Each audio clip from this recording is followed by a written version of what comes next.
اللہ اکبر. اسی لیے میں اکثر سنیوں کو کہتا ہوں، سنیوں اپنا مقدر کتنا بڑا ہے کہ مدینے جانے میں جتنی خوشی ہوتی ہے اس سے زیادہ ہمیں مر جانے میں خوشی ہوتی ہے.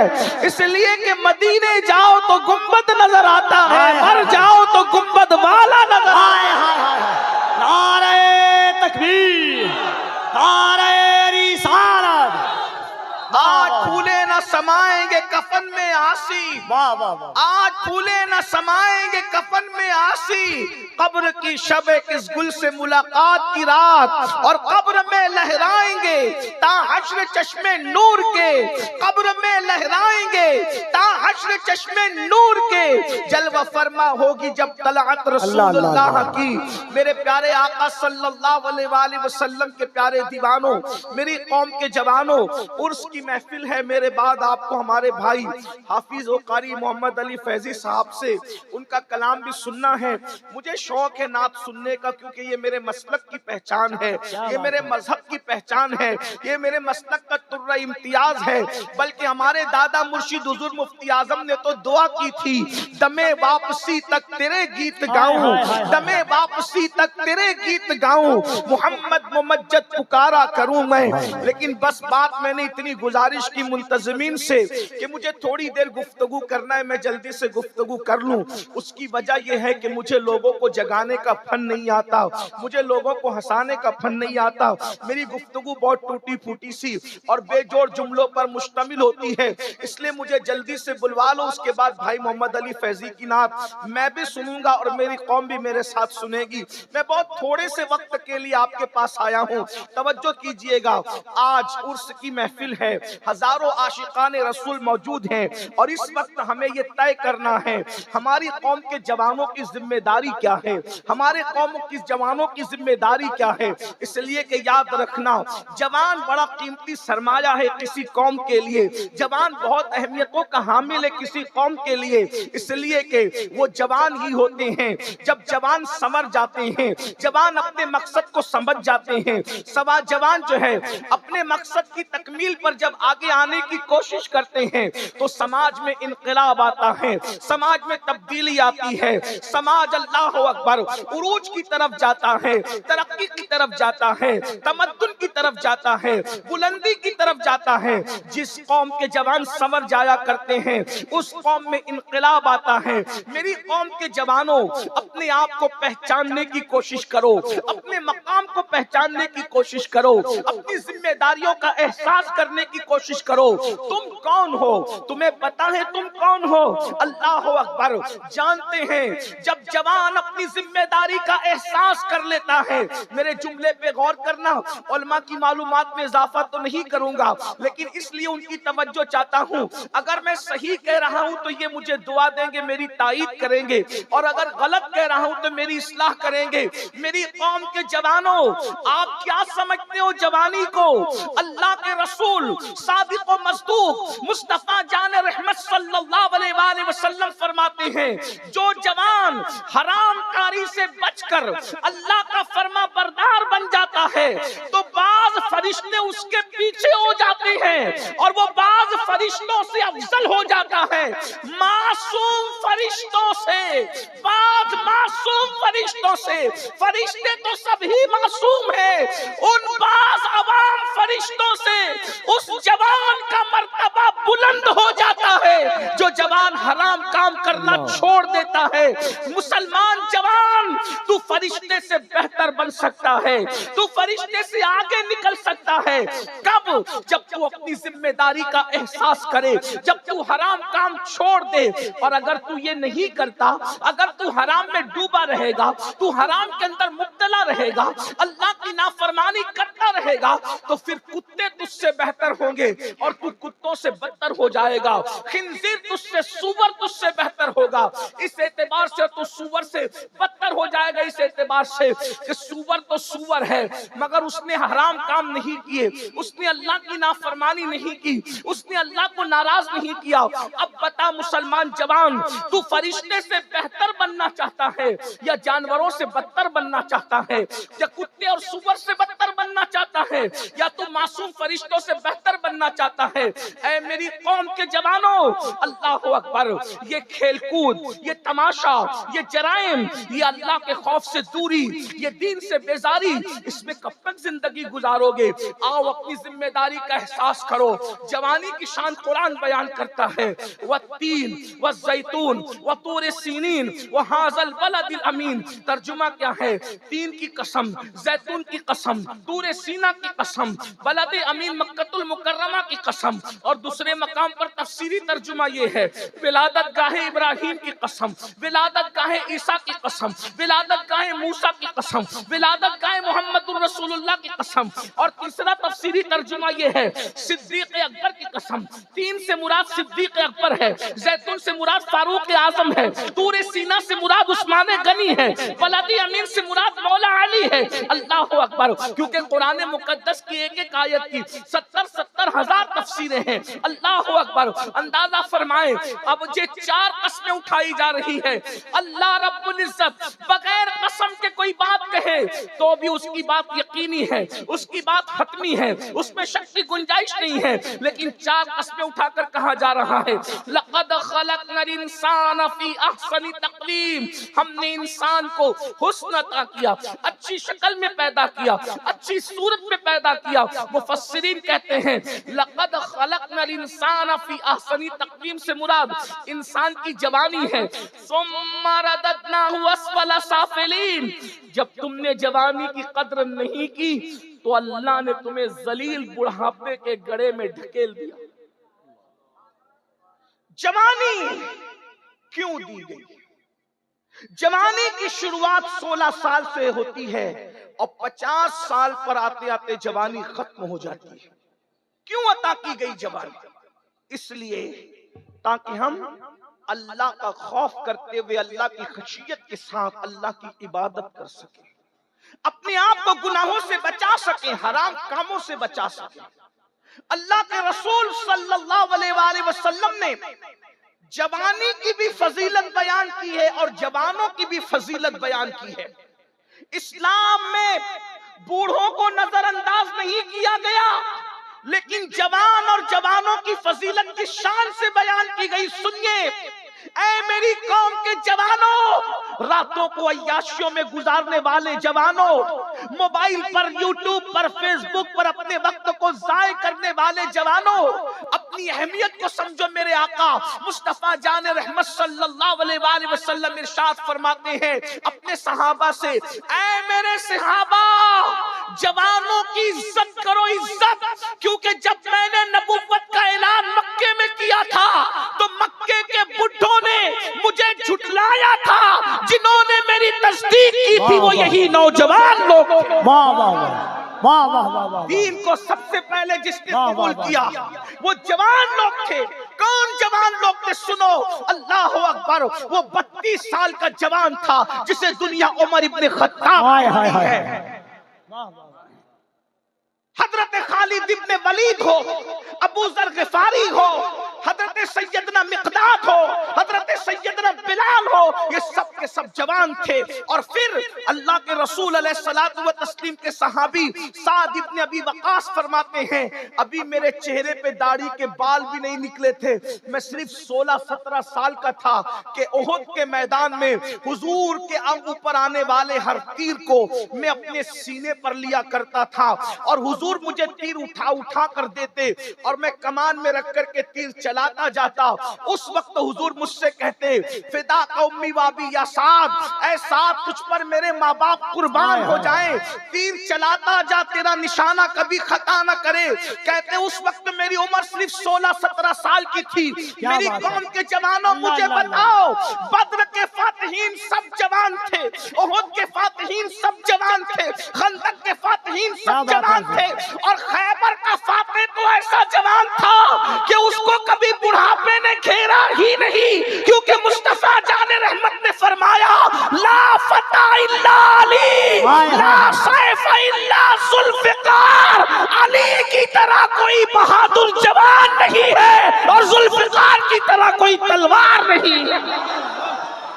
نعرہ تکبیر، نعرہ رسالت، عرص سید جوانی بہت قیمتی سرمایہ واہ ہے، واہ واہ، لیکن ہر دور میں جوانوں کی فکر کو اغوا کرنے کی کوشش کی جاتی ہے، ہر دور میں جوانوں کی سوچ کو اغوا کرنے کی کوشش کی جاتی ہے۔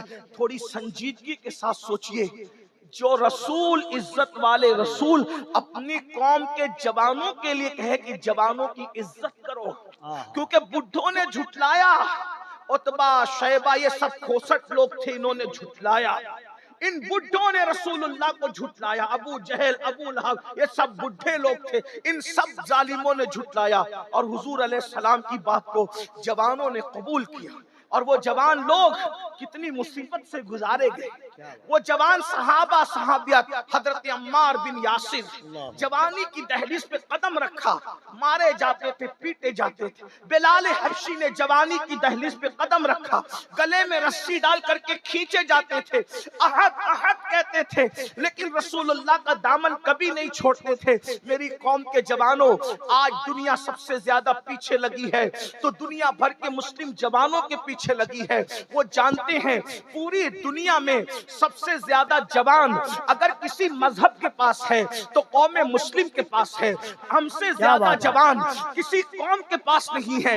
اور ایک بات میں آپ کو بتاؤں، دنیا کو پتا ہے جس دن ان جوانوں کو حسن مجتبیٰ کی جوانی کا تقدس مل گیا، جس دن ان جوانوں کو حسین اعظم کی جوانی کا تقدس مل گیا، جس دن ان جوانوں کو خالد بن ولید کی جوانی کا تقدس مل گیا، جس دن ان جوانوں کو حضرت امام قاسم کی جوانی کا تقدس مل گیا، جس دن ان جوانوں کو امام علی اکبر کی جوانی کا تقدس مل گیا، جس دن ان جوانوں کو صلاح الدین ایوبی کی جوانی کا تقدس مل گیا، جس دن ان جوانوں کو طارق بن زیاد کی جوانی کا تقدس مل گیا، تو یاد رکھنا دنیا میں باطل کو قدم رکھنے کے لیے جگہ نہیں ملے گی۔ اس لیے منظم سازش کے تحت وہ ہمارے جوانوں کو امام حسین کی جوانی ملنے نہیں دینا چاہتے، امام حسن کی جوانی کے قریب جانے نہیں دینا چاہتے، طارق بن زیاد کی جوانی کے قریب جانے نہیں دینا چاہتے۔ ہمارے جوانوں کو وہ راتیں رنگین کر دینا چاہتے ہیں، وہ جرائم میں مبتلا کر دینا چاہتے ہیں، وہ شراب و شباب میں مبتلا کر دینا چاہتے ہیں۔ اے میری قوم کے جوانوں، ہم کس زبان سے تمہیں سمجھائے؟ جلسوں میں تم بہت شوق سے آتے ہو، لیکن کتنے جرائم میں مبتلا ہو کر اپنی جوانی کو برباد کر رہے ہو۔ خدا کے لیے جوانی کے اندر گناہ کر کے اللہ کو ناراض مت کرو، ورنہ ایک وقت وہ آئے گا، اللہ اکبر۔ سید الطائفہ حضرت سیدنا جنید بغدادی فرماتے ہیں، جب جوانی میں کوئی پاپ کرتا ہے، جوانی میں کوئی جرم کرتا ہے، جوانی میں کوئی اللہ کی نافرمانی کرتا ہے، تو اللہ رب العزت اس کو اتنا دردناک بڑھاپا دیتا ہے، اتنا ذلیل بڑھاپا دیتا ہے، اتنا رسوا کن بڑھاپا دیتا ہے کہ بڑھاپے میں انسان موت مانگتا ہے، موت، کمبل میں منہ چھپا چھپا کے روتا ہے مگر اس کو موت نہیں آتی۔ اتنا ذلیل ہوتا ہے جوانی میں پاپ کرنے والا کہ جب وہ بھیک مانگتا ہے تو لوگ اس کو بھیک نہیں دیتے۔ جن بچوں نے ماں باپ کو لات مار کے گھر سے نکال دیا، میں ان بچوں کی تائید نہیں کر رہا ہوں، لیکن ذرا غور کرنا، جن کو اولاد نے لات مار کے گھر سے نکالا ہے ان کی جوانی کی اسٹڈی کرو۔ اللہ اکبر۔ آج جو مسجد کے زینے پر بیٹھ کر کے بھیک مانگ رہے ہیں ان کی جوانی کی اسٹڈی کرو۔ آپ کیا سمجھتے ہو؟ قدرت دور نہیں ہے، قدرت بہت قریب ہے، اور میرے اللہ کا اعلان ہے، ان بطش ربک لشدید، تیرے رب کی پکڑ بڑی سخت ہے۔ جوانی میں زنا کرو گے، جوانی میں لڑکوں کے ساتھ پاپ کرو گے، جوانی میں نشہ کرو گے، جوانی میں عورتوں پر گندی نظر ڈالو گے، جوانی میں مسجدوں کو ویران کرو گے، قدرت اتنا ذلیل بڑھاپا مسلط کرے گی کہ موت مانگو گے تو موت بھی نہیں ہے، راتوں کو تارے گنتے گنتے گزارو گے۔ آپ کیا سمجھتے ہو گناہ کو؟ جہاں گناہ ہے وہاں فنا ہے۔ شیطان نے ہمارے جوانوں کی سوچ کو اغوا کیا، لیکن اس جوانی میں پاپ کرنے سے پہلے سوچو، اگر بڑھاپا ذلیل آیا تو کیا کرو؟ اللہ نے بڑھاپے کے اندر لا علاج امراض میں مبتلا کر دیا تو کیا کرو گے؟ حضرت سیدنا سیدنا ابن رجب حنبلی رحمت اللہ تعالی علیہ اپنے رسائل میں لکھتے ہیں کہ حضرت سیدنا امام ابو طیب طبری رحمت اللہ تعالی علیہ 100 سال کی عمر میں بھی 30 سال کے جوانوں کی طرح بالکل اللہ اکبر، اللہ سبحان اللہ۔ یہ ابن رجب حنبلی کون ہے؟ حضور غوث پاک کے مریدوں کے مرید ہیں، غوث پاک کے دیکھنے والوں کو دیکھا ہے۔ ابو طیب طبری کے بارے میں کہتے ہیں 30 سال کی طرح فٹ تھے 100 سال کی عمر میں بھی۔ لوگوں نے پوچھا اے ابو طیب طبری آپ 100 سال کی عمر میں اتنے فٹ کیوں ہے؟ تو ابو طیب طبری فرماتے ہیں میں نے جوانی کو گناہ سے بچایا۔ جملے پہ توجہ کریں، فرماتے ہیں میں نے جوانی کو گناہوں سے بچایا، اللہ نے مجھے بڑھاپے میں بیماریوں سے بچا کر کے رب تبارک و تعالیٰ نے صحت و قوت عطا فرمائی۔ سبحان اللہ سبحان اللہ۔ حضرت طاؤس العلماء سید الطائفہ جنید بغدادی رضی اللہ تعالیٰ بغداد کے بازار سے گزر رہے، ایک بڈھا لوگوں سے بھیک مانگ رہا ہے، بڈھا بھیک مانگ رہا ہے، بغداد والے اس کو بھیک بھی نہیں دیتے۔ کسی نے کہا امام بغداد کے لوگ اتنے بے مروت ہو گئے، اس قدر بغداد کے لوگ بے مروت ہو گئے کہ وہ ایک بڈھے کو بھیک بھی نہیں دیتے۔ حضرت جنید بغدادی نے فرمایا بیٹا جا کر کے اس بڈھے کی زندگی کی تحقیق کر لو، ضرور اس بڈھے نے جوانی میں اللہ کی نافرمانی کی ہوگی، تب اللہ نے اس کو اتنا ذلیل بڑھاپا مسلط کیا کہ آج اس کو کوئی بھیک دینے کے لیے تیار نہیں۔ میں نے پہلے ہی کہا تھا کہ طویل گفتگو نہیں کروں گا، بس میں اپنی گفتگو سمیٹ رہا ہوں، توجہ سے سن لو تھوڑی دیر۔ مجھے پتا ہے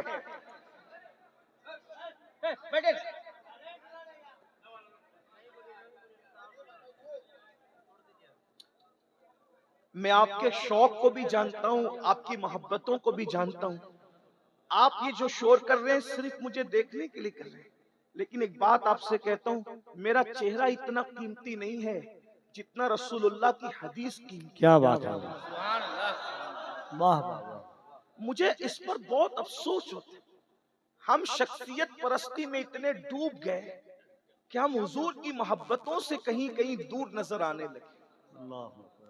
بھائیو حضور کے سامنے کوئی کچھ نہیں ہے۔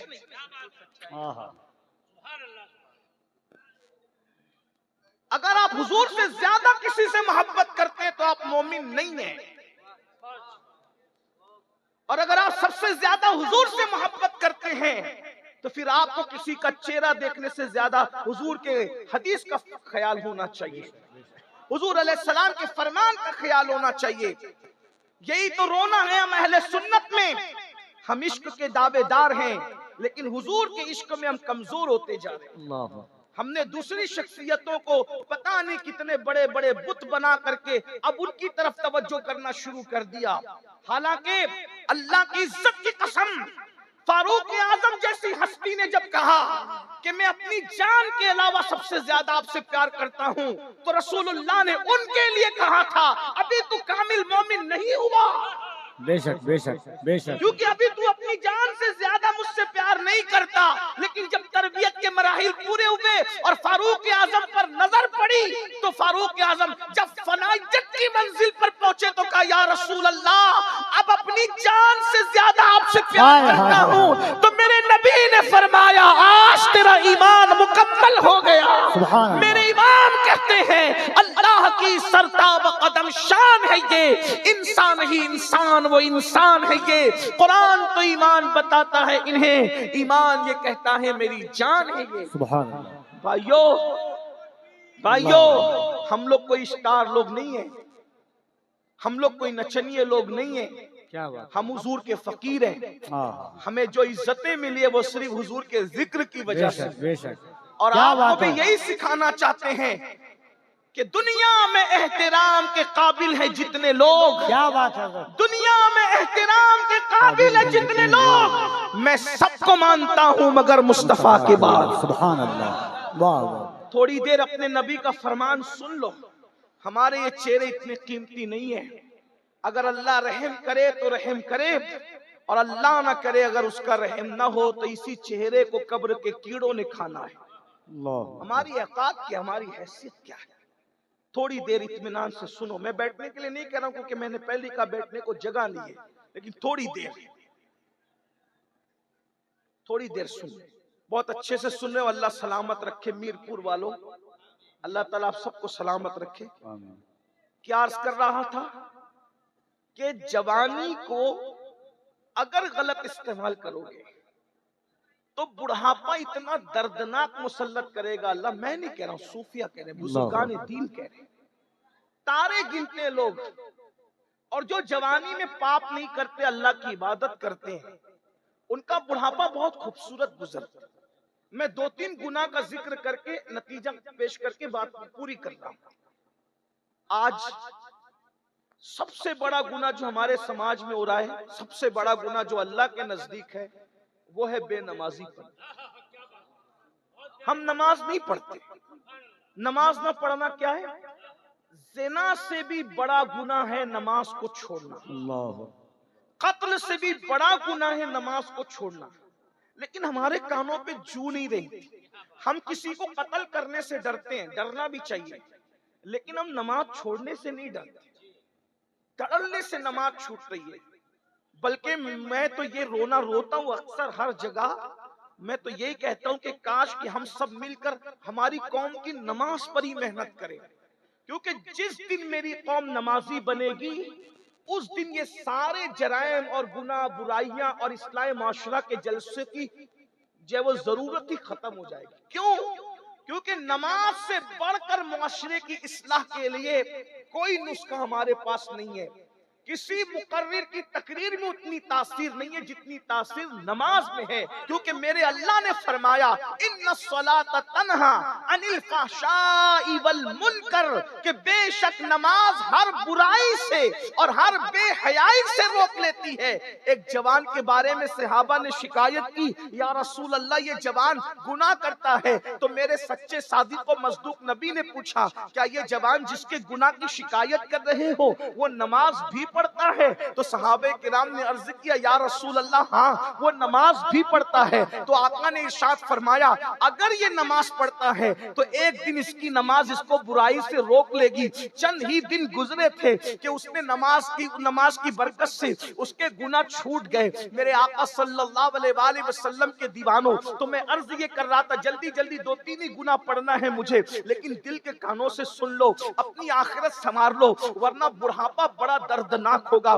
جا کر ان بڈھوں سے پوچھو جو پوتوں کو بلاتے ہیں تو پوتا بھی آنے کو تیار نہیں, جو پوتیوں کو بلاتے ہیں تو پوتیاں جو ہے وہ گود سے نکل کر کے بھاگ جاتی ہیں. اللہ اکبر. اور بیوی کا تو حال یہ ہے, نفرتوں کی دیوار اتنی بڑی بڑھاپے میں کھڑی ہو جاتی ہے کہ بڑے میاں اور بڑی بی کے ملنے کے بھی چانسز ختم ہو جاتے ہیں. اللہ اکبر, اللہ اکبر. بہت مجبور بڑھاپا ان کا ہے جنہوں نے جوانی میں پاپ کیے. لیکن ایک بات آپ کو بتاؤں, جو اللہ والے جوانی میں گناہ سے بچتے ہیں, بڈھے ہو جاتے ہیں, چلنے کے قابل نہیں رہتے, لکڑی ٹیک کر کے چلتے ہیں, پھر بھی خدا ان کو اتنی عزت دیتا ہے کہ لوگ 200-300 کلومیٹر کا سفر طے کر کے صرف ان کی دعائیں لینے کے لیے آتے ہیں. اللہ اکبر. معصوم ملت دعا کر دو, سعید ملت دعا کر دو, تاج الشریعہ دعا کر دو, محدث اعظم دعا کر دو, مفتی اعظم دعا کر دو. آپ غور تو فرمائیں, آخر ان بوڑھوں کی عزت کیوں ہے؟ میں بوڑھا کہہ کے انہیں ذلیل نہیں کر رہا ہوں, استغفر اللہ, اللہ میری نیت کو جانتا ہے, لیکن بڑھاپے میں اللہ اکبر ہم نے دیکھا تاج الشریعہ رحمت اللہ تعالی علیہ آنکھوں کی بینائی کمزور ہونے کے باوجود بھی مقرروں کو سننے کے لیے اتنے جمع نہیں ہوتے تھے جتنا اس مرد قلندر کی زیارت کے لیے جمع ہوتے تھے.